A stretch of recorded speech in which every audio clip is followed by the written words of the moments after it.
La prensa española aprovecha el Benfica Real Madrid de esta noche para intentar cobrarle la última o la penúltima factura a José Mourinho. Digo penúltima porque la última siempre está por llegar. Hay hoy una jornada de Champions tremenda con mucho en juego y después de la inundación llegaron las ratas al Camp Nou. Y no lo digo porque volviera Jordi Alba. A las portadas.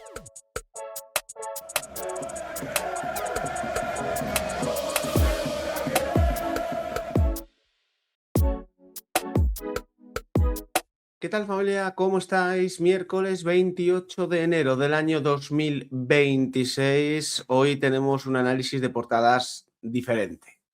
Un análisis de portadas con un tono distinto. Un análisis de portadas nostálgico. Un análisis de portadas con cierta emotividad. Bueno, lo de la emotividad lo iremos viendo porque como ya sabéis que esto es pura improvisación durante casi media hora, pues vete tú a saber cómo termina, ¿no? El análisis de portadas. Lo digo porque hoy hay un Benfica Real Madrid, hoy hoy nos reencontramos con José Mourinho y por supuesto los medios de comunicación que no olvidan aquella etapa están intentando aprovechar estas últimas horas para atacar a Mourinho y también atacar al Real Madrid por la época de Mourinho al frente del banquillo del conjunto blanco.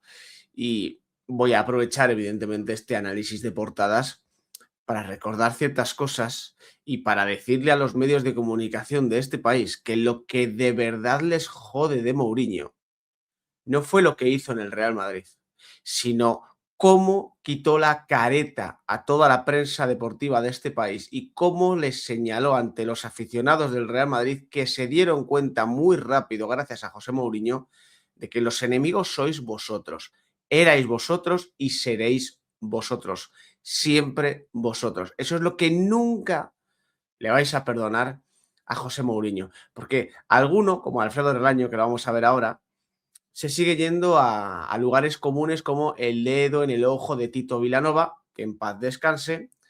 Gente que nunca le importó, por ejemplo, que Diego Pablo Simeone le agujereara una pierna a Julen Guerrero. Gente que no le importó nunca que Diego Pablo Simeone se fuera a pegar a Rafael Varane después de una final de Champions. Gente que no le ha importado nunca algunas actitudes propias de un macarra en el banquillo del Fútbol Club Barcelona.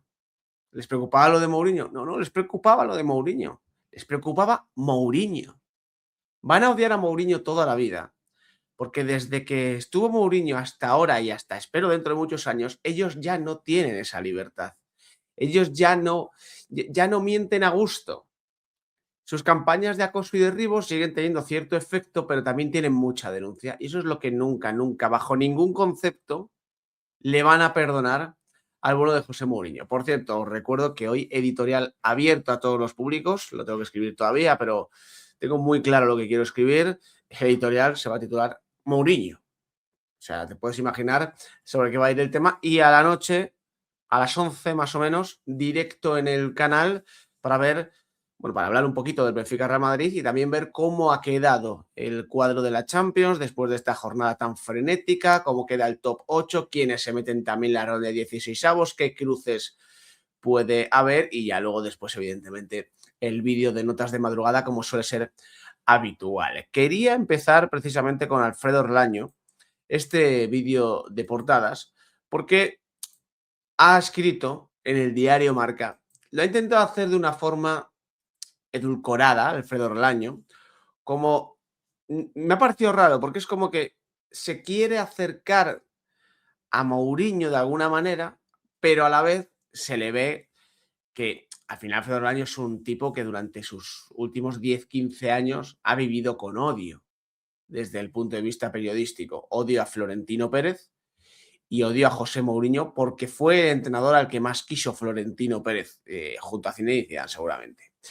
Dice Alfredo Orlaño, José Mourinho en el banquillo rival.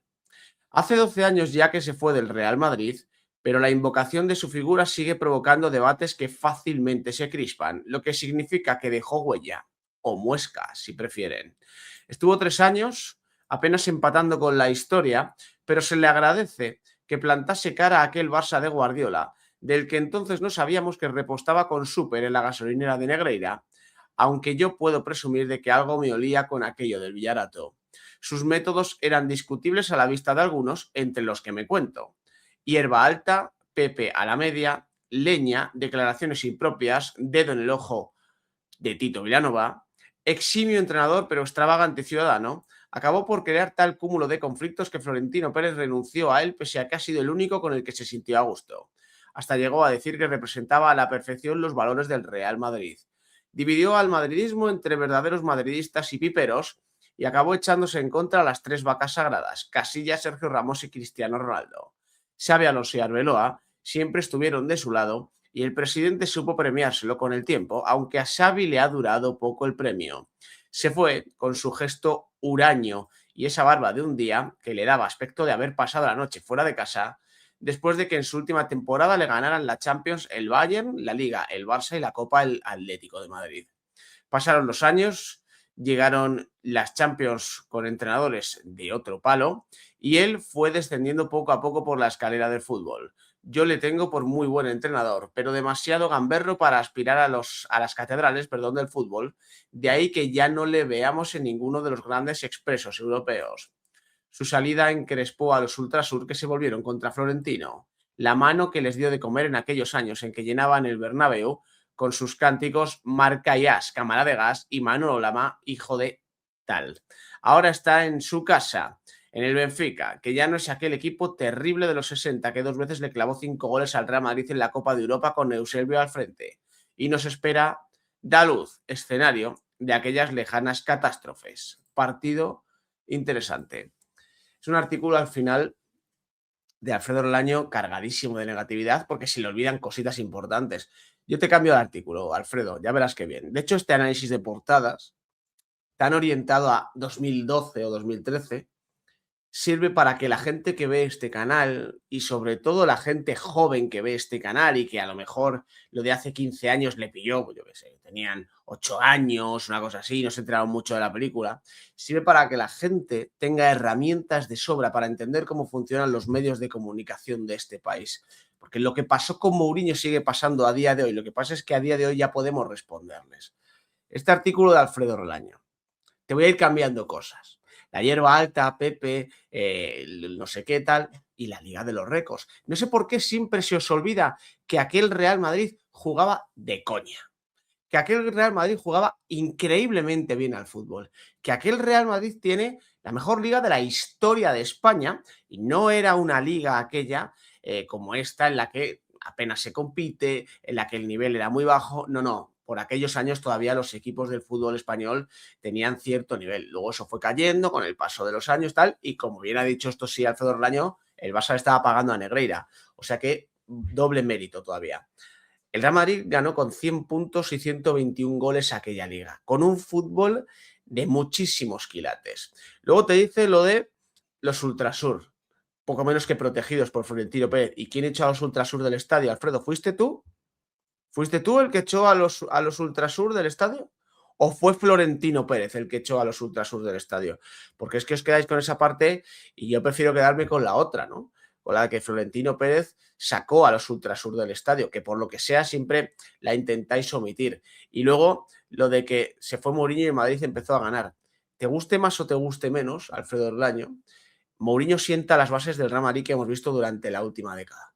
Esa es la realidad. Primero porque algunos de los jugadores que acabaron ganando la Champions con el Real Madrid fueron petición expresa de José Mourinho, que sin José Mourinho no habrían llegado nunca al Real Madrid, como por ejemplo Sami Khedira, como por ejemplo Ángel Di María, que yo no me estoy refiriendo a jugadores que sean mejores o peores. Sami Khedira no es un jugador que vaya a pasar precisamente a la historia del Real Madrid, pero es uno de esos futbolistas que pidió José Mourinho y que sirvió para enriquecer la plantilla. Una plantilla que ya hizo méritos para poder hacer algo grande en Europa, que se quedó a las puertas y que luego supo hacerlo, supo mantenerlo y supo crear una hegemonía. Hay un nombre propio en esa década y es José Mourinho. Yo sé que nos gusta porque, ya no porque se enfrentó a los capitanes o se enfrentó a tal, que a vosotros os la pela. Os molesta José Mourinho porque enfrentarse a Iker Casillas significaba que se levantase la alfombra y saliera mucha mierda. Porque el madridismo empezó a descubrir que Casillas, lo único que era, aparte de un gran portero, ya en aquella época menos, es verdad, es un topo de la prensa. Casillas era un filtrador. Casillas era un tipo más preocupado por quedar bien con sus amigos de la prensa y sus amigos del Barça que por ejercer de capitán del Real Madrid. Vosotros vivíais muy cómodos al calor de Iker Casillas. Os contaba todo lo que pasaba en el Real Madrid. Os ayudaba a meter mierda dentro del club blanco. José Mourinho eso lo destapó. Y luego José Mourinho generó una corriente dentro del madridismo que no era una corriente abyecta o tal, era una corriente crítica. Era una corriente de despertar. No puede ser que Alfredo Relaño, en este mismo artículo, se vanaglorie de que él descubrió el Villarato y se queje de que Mourinho generaba crispación. Porque Mourinho genera crispación y tú te vanaglorias por descubrir el Villarato. ¿Qué pasa? ¿Que Mourinho no podía criticar lo que pasaba en este país? ¿Que tenía razón Mourinho de que algo había detrás de todo en el estamento arbitral? ¿Y tú te puedes vanagloriar del tema del Villarato? La diferencia es que Mourinho apelaba al aspecto emocional que había en el Bernabéu y en el madridismo, muchísimos años callados, que le decía al Bernabéu, despierta, despierta, que quieren secuestrar tu club, despierta, que está pasando algo raro delante de tus ojos y no lo estás viendo, el porqué famoso de aquella rueda de prensa de José Mourinho. Y el Bernabéu despertó. Y cuando el Bernabéu despertó, a vosotros os pilló un poquito a desmano, porque vosotros estabais acostumbrados a tener a Ramón Calderón, por ejemplo, en la presidencia del club, amigo tuyo, querido Alfredo Orlaño, que esas partes siempre se te olvidan en los artículos, el amigo tuyo, Ramón Calderón, que metió a un colchonero en una asamblea para intentar, ese amigo tuyo al que protegisteis en el grupo Prisa, a eso estabais acostumbrados, a viajar en el avión del club, a Ramón Calderón, a entrenadores amigotes, a Iker Casillas, a meter mano dentro del Real Madrid, a mangonear al Real Madrid, a manipular a la afición del Real Madrid, hasta que llegó un hombre más acertado o menos acertado, con más éxito o menos éxito, más aciertos o menos aciertos, y dijo, señores, son ustedes los aficionados, dueños del club más importante de la historia del fútbol. No se dejen mangonear por Antón Meana, Manolo Lama, Alfredo Relaño y la madre que los parió. No lo podéis permitir. Por eso os jodió tanto. Porque muchos madridistas abrimos los ojos. Y esa época, que yo la recuerdo con una nitidez extraordinaria y con una sonrisa, esa época fue maravillosa. Porque yo hoy estoy aquí, en este canal, y tengo tanta gente viéndome, y tengo tantos millones de visualizaciones cada año, y tengo esta sección, que es la más exitosa de YouTube Fútbol por las mañanas en España. Yo hoy la tengo en parte gracias a que José Mourinho me abría los ojos cuando yo era el primero que iba por la noche a escuchar a ver qué me decía Manolo Lama. ¿Sabéis qué hago ahora? No escuchar nunca a los medios de comunicación. Y si los escucho es para ver si me están mintiendo o no, porque ya sé cuándo me mienten y cuándo no. Portadas de la prensa catalana. Mundo deportivo. Ganar y golear. El Barça tiene clara la receta para acabar en el top 8 de la Champions. Avasallar al Copenhague para tener mejor golaveraje. Sin Pedri ni Frenkie de Jong, Olmo, Casado, Bernal y el Kaiser García se rifan el doble pivote y Ferran está ok, pero no será titular. A la derecha, Mourinho se reencuentra con su discípulo Arbeloa, el Atlético de Madrid, a por los octavos con toda la artillería ante el Bodo Glimt. Athletic Club Sporting de Portugal. San Mamés sabe que un triunfo le clasifica. Y Leverkusen Villarreal. Los Groguets bajan el telón en Alemania. Además, se juegan en horario unificado, repito, Ajax Olympiacos, Arsenal Kairat Almaty, Mónaco Juventus, Borussia Dortmund Inter, Brujas Marsella, Eintracht Tottenham, Liverpool Karabaj, City Galatasaray, Pafos Slavia de Praga, Unión Charleroi Atalanta, Nápoles Chelsea, PSG Newcastle y PSV Bayern. Y ella, por último, en el Open de Australia, Alcaraz se mete por primera vez en semifinales, donde le espera Zverev, y en el Mundo, y en el Diario Sport, perdón, noche top. Y te ponen la imagen Mbappé por el partido contra el Benfica, Lamine Yamal por ese Barça Copenhague y Ousmane Dembélé por ese PSG Newcastle. El Barça recibe al Copenhague con el objetivo de cerrar la fase Liga de la Champions entre los 8 mejores, con un ojo puesto en el PSG Newcastle. Real Madrid y Atlético también aspiran a esquivar el playoff. El Athletic debe puntuar ante el Sporting para seguir en el torneo. Abajo, el CTA admite un error en el penalti del Valencia español en la revisión arbitral de la jornada. En el Open de Australia, Alcaraz tumba a De Minaur 7-5, 6-2 y 6-1 y ya está en semifinales del Open de Australia. Y en motor, en Fórmula 1, Red Bull y Ferrari desafían a la lluvia en Montmeló. Tests de temporada, o de pretemporada, mejor dicho, en Barcelona.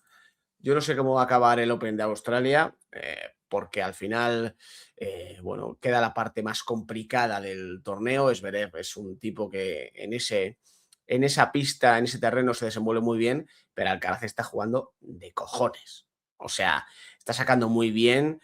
Yo le veo muy ágil, muy agresivo. No tiene esas desconexiones que tenía antaño Alcaraz, ¿no? Que de repente desaparecía del partido, luego es verdad que muchas veces conectaba y le daba para ganarlo, que era muy irregular en su tenis. Lo que no he visto todos los partidos de Alcaraz, pero lo que he estado viendo y algún partido completo, mucha regularidad en su tenis, mucha agresividad y siempre intentando mandar en el partido. Yo creo que está en un momento de forma exquisito.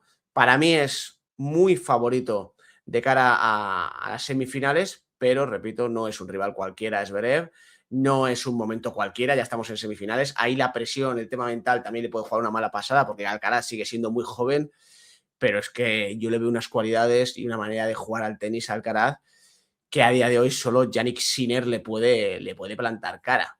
Porque ni siquiera Djokovic, ¿no? Yo creo que Djokovic este año sobre todo va a elegir muy bien los torneos que quiere jugar, sobre todo se centrará en Grand Slams y vamos a ir hacia, no sé cuánto tiempo durará, porque luego siempre acaban saliendo otros tenistas de mucho nivel, pero vamos a ir hacia un escenario en el que el duelo va a ser Sinner-Alcaraz y se van a repartir los grandes torneos sin lugar a dudas. Y luego sobre las portadas de la prensa catalana, bueno, pues poco que comentar, evidentemente.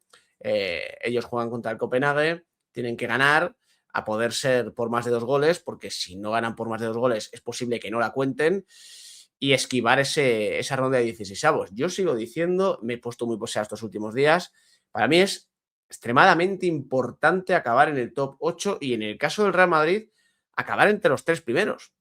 Primero por evitar una ronda de 16avos que las carga el diablo. Que repito que el año pasado te salió cara, porque eliminaste al Manchester City, pero si te sale cruz, estás fuera de Europa en febrero. La temporada se te hace larga, no, lo siguiente, estando fuera de Europa en febrero. Y luego, si acabas entre los 3 primeros, octavos de final, la vuelta en casa, cuartos de final, la vuelta en casa. Que no quiere decir nada porque el Arsenal te eliminó el año pasado jugando la vuelta en casa, pero este es otro Real Madrid. También vas a jugar con otra defensa que no tiene nada que ver, espero, vamos, a la que tuviste ante el Arsenal y en una eliminatoria igualada, no lo que sucedió el año pasado, que había 3 goles de diferencia en la segunda parte ya. En una eliminatoria igualada, el Bernabéu pesa, el Bernabéu arde y el Bernabéu puede decidir una eliminatoria. De ahí que yo considere que no es poca cosa lo de acabar tercero. A ver, la prioridad es acabar entre los 8 primeros. Eso es lo más importante. Te evitas la ronda de 16avos y a partir de ahí empezamos a caminar otra vez. Pero si puedes acabar entre los 3 primeros y mantener ese factor campo, hombre, yo creo que es bastante interesante, porque luego el sorteo o el cuadro puede ser muy caprichoso. Tú imagínate que te toca, me lo invento, un Bayern o que te toca yo que sé, un PSG en octavos o algo así, de estos que se caen en tal, y la vuelta es fuera. Pues hombre, no es lo mismo. No es lo mismo. El año pasado ya la vuelta fue fuera del Bernabéu en el Metropolitano. Lo que pasa es que, bueno, pues el Atlético de Madrid marcó un gol en el minuto 1 y se cagó encima, pero podría haber sido mucho peor. Lo que no te cuentan en Mundo Deportivo ni en Sport es que han aparecido las ratas en el Camp Nou.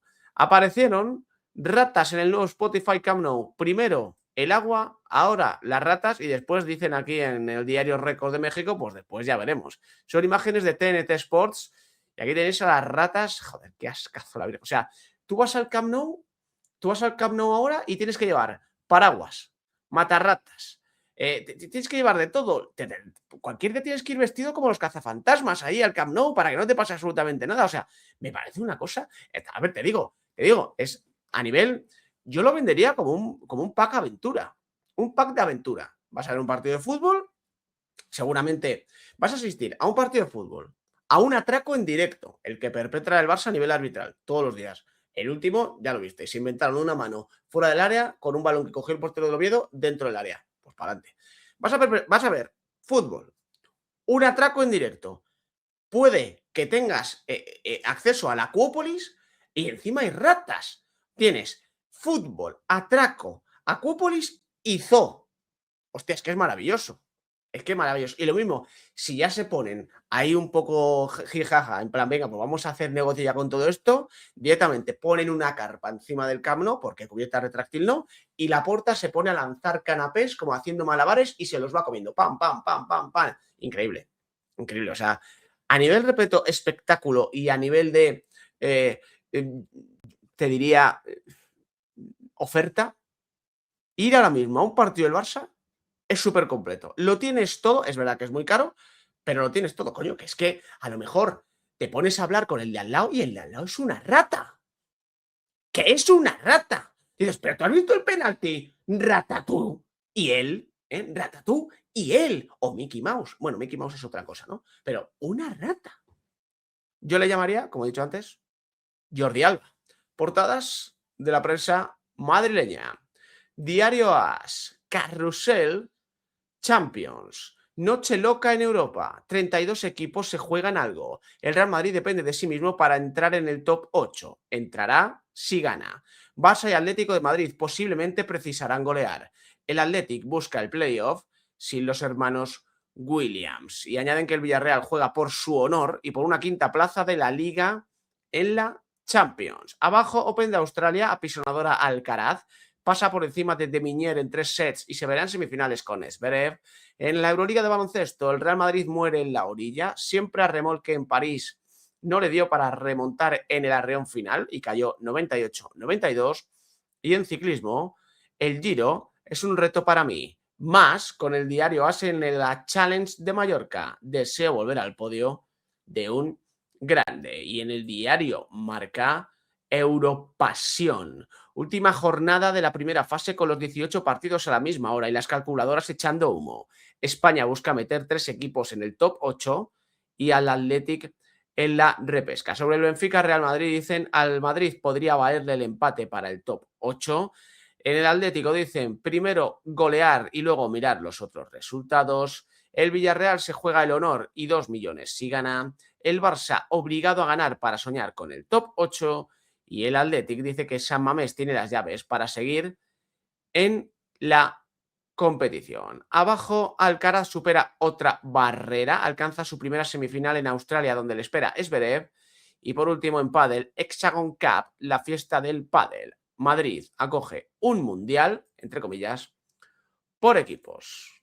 Poco que añadir también respecto a las portadas de la prensa madrileña. Jornada tremenda de la Champions. Yo todavía estoy decidiendo qué partido me voy a poner. O sea, me pondré el Madrid, evidentemente, que es el que me interesa. Y luego me iba a poner el Arsenal, como hago siempre, pero es un partido intrascendente, que entiendo que jugarán los suplentes, tal. No sé, a lo mejor me pongo un PSG Newcastle, que tiene pinta de ser potente, o el Borussia Dortmund Inter, porque los demás me parecen muy descafinados. Creo que el Atlético de Madrid debería golear, el Barça debería golear, el City Galatasaray puede ser un buen partido, pero el City debería ganar con cierta autoridad. No sé.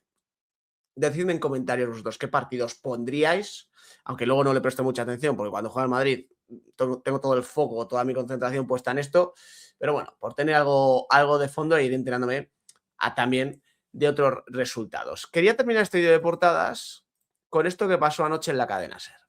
El viaje nostálgico detrás de los elogios entre Arbeloa y Mourinho. Del último mourinhista al sorprende que no haya más censura. Esto fue en la tertulia de ayer en la cadena SER en el Sanedrín del Larguero, que estuvieron pues la caterva de antimadridistas más grande que puede juntar Alfredo Orlaño. Por ejemplo, Antón Meana. Soy un poco nostálgico de aquella época. Fue duro, pero estuvo bien. El término, el guiño del uno de Noy es lo único que le ha sobrado a Arbeloa. Ser mouriñista en la época del Real Madrid es algo complicado porque mucha gente del club perdió su empleo. Se llevó a mucha gente por delante. Entiendo las flores de hoy porque al final del camino el único mouriñista real ha sido Álvaro Arbeloa. El que se hace la foto con la banda del chándal y el cuerpo técnico de Mourinho fue Arbeloa. Fue el último mouriñista del club y el que aguantó hasta el último instante.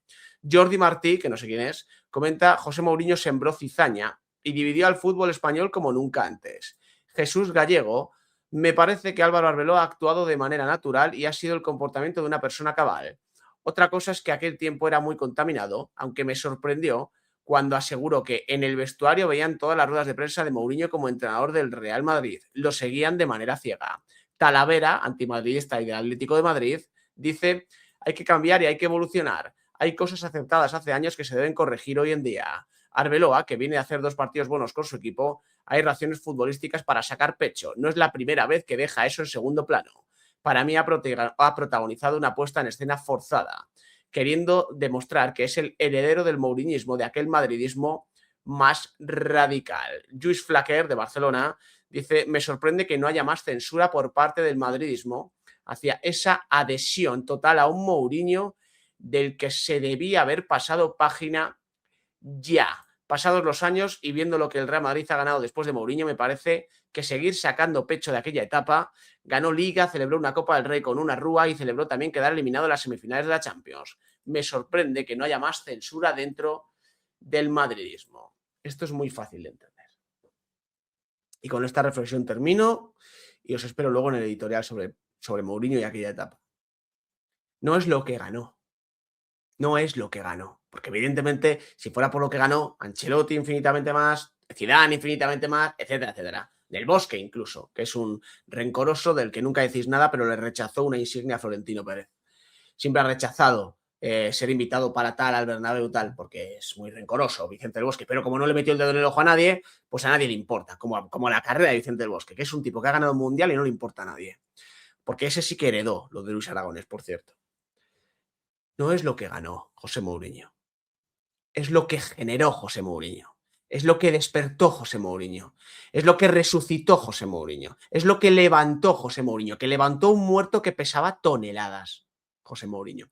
José Mourinho llega a un Real Madrid que llevaba 6 años sin pasar de octavos de final de la Champions, que estaba siendo abofeteado por el Barcelona día sí y día también, que estaba presumiendo de quedar segundo en Liga con 96 puntos y que además él no lo sabía, lo intuía, nosotros no lo sabíamos, lo supimos después. El Barça estaba pagando a un árbitro, lo cual complicaba mucho las cosas. Además, llegó a un club secuestrado por los medios de comunicación que tenían demasiado poder dentro del Bernabéu, fuera del Bernabéu, dentro de las emisoras, fuera de las emisoras, y despertó a la gente. Despertó al muerto y despertó a la gente. Y el Bernabéu empezó a ser incómodo para los rivales. Y eso es muy importante. Y yo recuerdo grandes partidos en el Bernabéu y tuve la suerte de ir en directo a un Real Madrid City, que ganó 3-2 el Real Madrid con gol de Cristiano Ronaldo en el último minuto, y ver a Mourinho en una de sus imágenes icónicas tirarse de rodillas en el área técnica. Volvió a despertar también a ese Bernabéu salvaje que poco a poco ha ido incluso mejorando y que en los últimos años se ha convertido en el Bernabéu aquel que intimidaba, aquel que metía miedo a los rivales.